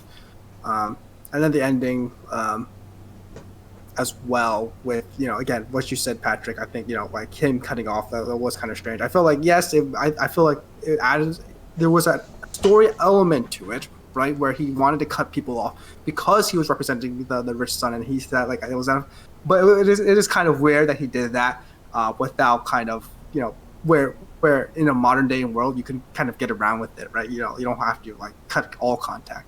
It was kind of strange, but those are the kind of like some of the things, the gripes I would have to improve the movie. I felt like if they kind of went into each of these and changed it, it would have definitely elevated more, and it had increased my enjoyment. But I did enjoy the movie, right? Because I enjoy the themes that they kind of portrayed and the growth of each character. I liked how what really stood out to me actually was after Raju and Farhan kind of had their climax, right, with each of their moments where they got the jobs or pursue what they want to do. They go to Rancho and they said thank you, and it actually touches Rancho, right? We see Rancho actually get emotional, right? He turns away. He actually, he's happy. And this who finally, accept or who realizes that he was able to change the lives of other people, and he gets emotional. And I think that really hit me because we see a character who's usually like carefree and happy actually get affected, and he's affected because of the change that he's able to do. To his friends, which I really liked. It shows how close these two guys are now. Yeah. So that really, really did it for me. But again, there's a lot of things that I probably would have liked to have made differently. Some of the comedy, again, could have maybe been reworked. But that's just my own personal preference. So at the end, I'd probably give it a 7.5, I think. It was definitely a good movie. Definitely a movie that I recommend. But I feel like, just some aspects I feel like really could have pushed it, to make even greater than it could be. I feel like there's so much potential there that they could have made to make the movie, really. I mean, the movie is still pretty good, right? I still recommend it. There's just some parts that I feel like they could fall a lot more into. Yeah, and just to add on before Patrick goes. One thing that I didn't mention, and I didn't really think about until now, is that like I feel like that the editing wasn't that tight either. Like it's a 2 hour and 51 minute film, but I don't know if it really needs to be 2 hours and 50 minutes. Well, if that song's shorter, it will be less than 2 hours and 51 minutes. Zuby Dooby, yeah. I mean, they could probably shave off like I don't know a couple minutes off that. I don't think it's like that. That wouldn't significantly change the length of the film, but yeah. There's also something else I was gonna mention. I just thought about. But first, I want to go through the main points. Yeah, I agree with you about Farhan. It's something I didn't really think about, but when you mentioned Austin, when you mentioned Farhan not being as prominent during the first half of the film with his photography, yeah, I think that there should have probably been a little bit more with that on his subplot. I also the song Zuby Dooby could have been shorter, and also like I mentioned before that the ending where Rancho just disappears and doesn't contact it. I just feel like it's too plot convenient. It's too plot convenient. I can understand like him not doing it, but it just doesn't seem really realistic. And I think that if there was a different way, if there was something that had prevented him from doing so, Yeah. from contacting it, maybe he I don't know, didn't have like he went out to the wild or something and like didn't have network or cellular service or something along those lines, or like maybe yeah, there was something Moved to a preventing him different from country. contacting him. Like he went to a different country or something along those lines, like instead of just like choosing not to contact them, because I feel like it was more of a choice than like an inability per se to contact them. Right. So that aspect was too plot convenient. And then another thing this new point that I'm gonna bring up. It might be a hot take. I just realized like I was just thinking about it. Is that, do you think the whole romantic subplot with Pia, do you think that was needed in this film? No. Okay. Because I personally don't think it wasn't as crucial to the overall plot of the film. Like I think it's okay. I think it's like to get the romantic part of the film, because it is technically like a romantic comedy, like it's a rom-com in a sense. You needed that romantic love interest. But if you got rid of the romantic part and it was just a comedy and it was just about the three guys and there was more focus onto the three guys, like I think the film could have been like, it wouldn't have detracted from the film, in my opinion. I don't think it would have detracted from the film. The thing about- But Keep going. Yeah. sorry. I think that there are parts that you learn about Pia's subplot about like, oh yeah, not wanting to marry into status or marrying the wrong guy because like he's focused not on, he doesn't really like you for who you are. He just likes like the status part of like you're the daughter of the director. It's like you're a doctor and all that. You seem wealthy. Like I think that aspect is important. Like that's a good message, but like I think we didn't necessarily need that subplot to get that message. It's like more of like, it's not like a different aspect of the message. It's more of like it's a reinforcement of the same message that we're getting throughout the film. Right. Maybe from more of a female perspective, but like I think the film is mostly focused on the three guys. I mean, it's titled Three Idiots, so like I don't think necessarily having the whole subplot with Pia. I mean, there were parts where they had it was convenient not convenient for the plot, but it was like crucial to the plot. Like for instance, like getting the keys to the director's office and copying the thing, which I want to say I think was kind of out of character for Rancho. To be fair, I was like, I don't know if he's doing this as a test or like I'm kind of surprised he actually went through and went to like was condoned cheating at the very end. Anyway, I'm glad that Raju didn't do it, because I think that would have been like way out of character for someone who was like preaching, like doing it for the love of it. I mean, to some extent, like it's sabotaging. Well, at that point, right, He's the system sabotaging. is not fair anymore. The system was not fair. He's sabotaging Raju, but like, yeah, it felt odd. I don't know. Had a bit of a sour taste in my mouth, but I don't like I don't really like. That's not a huge fault of the film. I don't think that's like big. I can understand why they did that. But yeah. Anyway, the whole Pia subplot. I don't know if that was like if you like basically got rid of the Pia subplot and focused more on Fahan. The film just got shorter by like 20 minutes. Like it was 2.5 hours. I think that would have been like. I can imagine that. I can see that as a better film. Definitely not a worse film, in my opinion. And I know it might be a hot take. It could be a hot take. Like I said, this is a.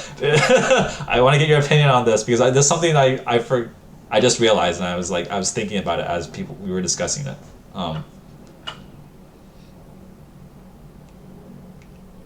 Go ahead.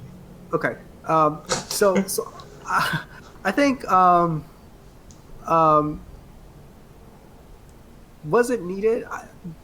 Maybe kind. I mean, I feel like the reason why I was there, I feel like they needed to have like a romantic lead or a romantic aspect, right, to draw people in to watch it, right? Because you have a big actress who's very pretty, and I think that's so it's because it's the Hollywood effect. We need a romantic love interest to exactly. So I think that's okay. Wait, well, hold on. That's not a good argument. I don't think that's a good argument to make. Let me finish. All right. Sorry. Let me finish. You're interrupting. I'm sorry. I'll let you finish. I apologize. That was my bad. So I think that that's the reason why she's in there, right? So they pull her in, right, to do this. Yeah. But I think again, you're right in that her point, her sole subplot is there to kind of reinforce the idea that live for the now, because she's living for something else, she's marrying for something else, and you're right.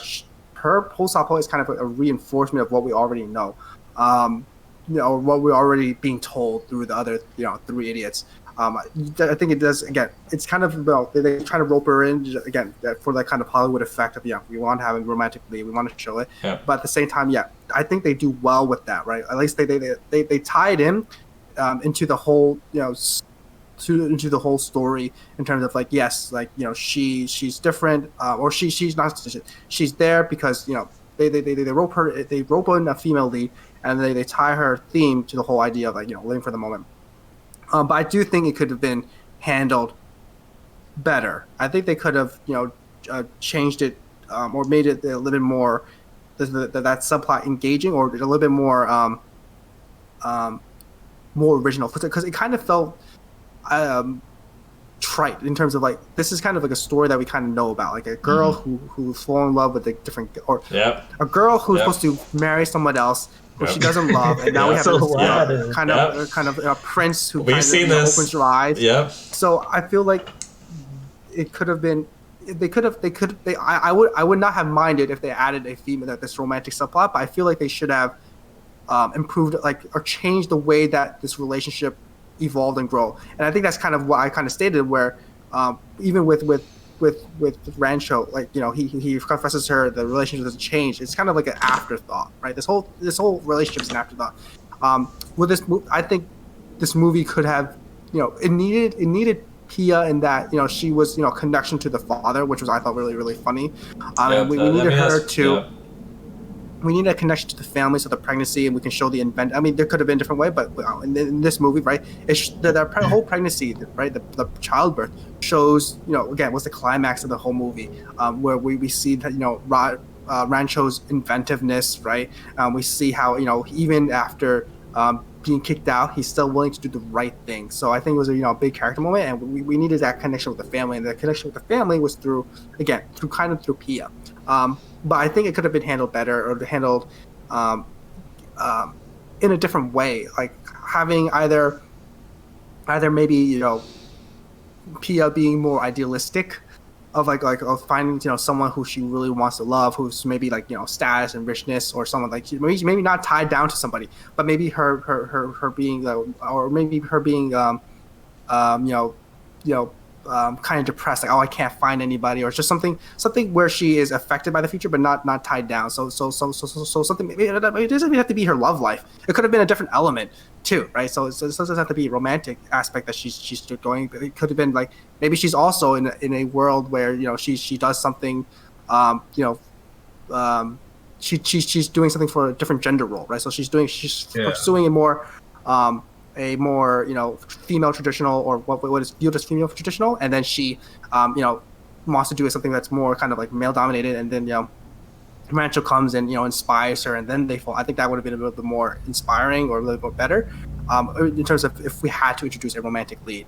And I think, you know, instead of the whole kind of, it was kind of unoriginal, like where the romantic subplot was going. But I feel like, yeah, her romantic subplot could have been reworked. I don't know if completely written out, because I feel like there's some elements in the movie that kind of tie in, you know, that needed her, or at least her family's connection. But I would say, and it's also a nice change of pace, right? Instead of just having to, you know, show three guys, we finally see someone else in a different side plot, and kind of a breather, as well. So I wouldn't say completely write her out, but also at the same time, like, completely maybe change her introduction or her role. In this story. So. Yeah, I completely agree. I feel like Pia is an important character, like as you mentioned, because she's sort of like an extension of the director, and because she has, you know, she's key in a lot of important plot points. I see what you did there. But key. but besides that, I guess my feeling is that she's an important character, but the romance that she has with Rancho is not actually important. Like, it's not important that there's a romance there. You know what I mean? Like, partially the romance seems to be serving, like, the purpose of, oh, this is like an honorable, virtuous man who's, like, you know, desired by women. Like, it feels like that's what the romance is like conveying, but it's just not necessary. Like, they could just as easily have been friends, and like most of the plot points could have happened. Yeah. Right? Yeah. Agreed. But it's for the cinematic, right? We want that kiss at the end. I'm not a huge fan of. I don't like the aspect of forcing romance when it doesn't serve any plot point or serve any character development, or not any, but significant plot or character development throughout the film. Like, if it's just there to attract eyes, you know. That's what it's there, right? It would have been her character progression. It would not have been Rancho. Rancho doesn't change at all, at least that we see through the film. But yeah, you're right. Like, sometimes the romance is kind of shoehorned in, right? Yeah. And she could have had the character progression without the romance. Without the romance between her and Rancho. Rancho makes her realize that, you know, she's not, she's marrying the wrong person, or the guy is not right for her. But, like, they didn't have to have a romance between her and Rancho. Yeah, but it's weird that that's like her only decision. It's like who she's gonna marry. Yep. She's already a doctor. She already checked that box. Yeah. I think also I was thinking a bit about it, but like if we wanted to have it would have been an interesting perspective on the whole system thing, is whether or not if one of the three idiots was female, and sort of being a female within a male dominated sort of environment. I think that would have been like a pretty interesting like subplot to see a different perspective of. Yeah. Because there are females. You do see females within the class. Like they're not. It's not just all guys. Like there are females within that class. So it would have been pretty. I think it would have been interesting to see if one of the three idiots was a female. Maybe in a remake. I don't know.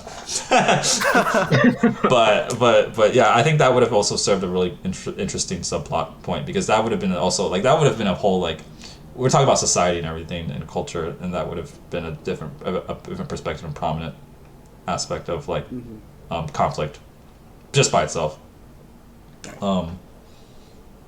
This was made in 2009, though. It was made in 2009. It was a different I don't know time. if everybody- It's also an Indian film, right? So there's also different cultural values of how they view it. And Yeah, that's fair. But like this film was already trying to rebel against those values, so That's true. adding a different aspect to that. academic and the academic pursuits and whatnot. Yeah, I mean, I was gonna say I was gonna bring up this point if one of you guys were gonna say like we needed a female character to bring a different perspective. And I would have been like, well, what if one of the Three Idiots was a female character instead of having Pia as the romantic interest? I mean, she could have still been there as a friend, but like because she had that connection with the director. I think that's important for the plot. Well, if I feel like if one of the Three Idiots is a female, right, then we kind of expect kind of romantic lead. See, progression but the there problem is, because- hold on. Wait, can I interrupt you on that? Sure, we might expect, but it doesn't necessarily have to happen. Right? And like just because we expect it doesn't mean you appease the masses who want it because it's female male on screen. Obviously, they need a romantic romance. No, that doesn't need to happen. One female lead doesn't get in a romance. Minds are blown away. Like we're talking about traditional cinematography. We can get rid of this whole trope about having a female and a male and they have to be in a romance. But no, that doesn't need to happen. But yes, it was filmed in 2009. It was a different time, Also different culture, of course. It's an Indian film. So, anyway, that's something I just wanted to talk about. I haven't even given my rating yet. I would give this movie an 8. So, I do like the comedy aspects of it. I like comedy. Like comedy is one of my favorite genres. Yeah. So like I'm already biased for it, and this film definitely made me laugh. So it did that job well. I just think that some of the plot could have been improved, and some of the characters could have been more fleshed out. Yeah. So I would recommend it, especially for someone who doesn't know Bollywood, like has not seen an Indian film or Bollywood film, and is interested in seeing that different type of filmography and all that stuff, that aspect. This film is actually real. I would totally recommend this film. Yeah. To someone like that, This someone was who's kind of pretty curious. Had some good cinematography moments too. I Yeah. feel like some shots were like pretty great, and then some of the background scenery, especially when they went to northern India, like the mountains and stuff. Oh, yeah. This is pretty cool. That was beautiful. Mhm. It was beautiful. Some Yeah. The shots and whatnot. So I really enjoyed it. It Yeah. was a very well made movie. Yeah. Well produced. I feel like the editing, as stated before, was kind of maybe could have been cleaned up a little bit better, but overall, I thought it was a pretty well made visually good movie. I'm just gonna say like if they didn't have the romance subplot, I just 20 minutes there, 2.5 hours. It's there. I'm just all right. But yeah, people who are watching the VODs later on for this stream, thanks for watching. Thanks again to Jelani, our special guest, for participating in this stream and discussion. I think we had I think this one it's more interesting. We had a lot of fun, a lot of different opinions going around and interruptions, and it was a more dynamic. It was a different format. I think for the most part, would you guys recommend Three Idiots for those who will later watch this? Actually, wait a minute. If you're watching this, I hope you had seen the film because this stream has spoilers. But if you're just watching the end, would you recommend this film? Definitely recommend this film. Definitely recommend this film. Okay. I recommend it. Yeah. All right. Cool. Yeah. Cool. With that, some closing remarks. We stream every week at 11 a.m. Pacific time. And the next film we're going to watch, we actually, Austin and I kind of set a next film already. So the next film we're going to watch is Rocket Man. It's about Elton John. Is that correct? Yeah. Yes. So it's almost, it's a biopic or myopic? Biopic. Okay, whoops, I butchered that pronunciation. So that's the next film we're going to watch for next week, Rocket Man. I'll update it in the schedule. We also have a YouTube channel. If you go to YouTube and you search Yipatrick, Yipatrick, you'll see the So sort of like the bridged versions, the well edited versions of our streams there. So if you can watch that there, you can watch it there, or you can watch the VODs. The VODs will be here afterwards. So for those of you, whenever you watch this. I hope you have a fantastic day. Today is Pi Day, so happy Pi Day. And with that, I bid you guys adieu. So thanks for watching, thanks for enjoying, and thanks for participating. Have a fantastic day. I don't know how to end this.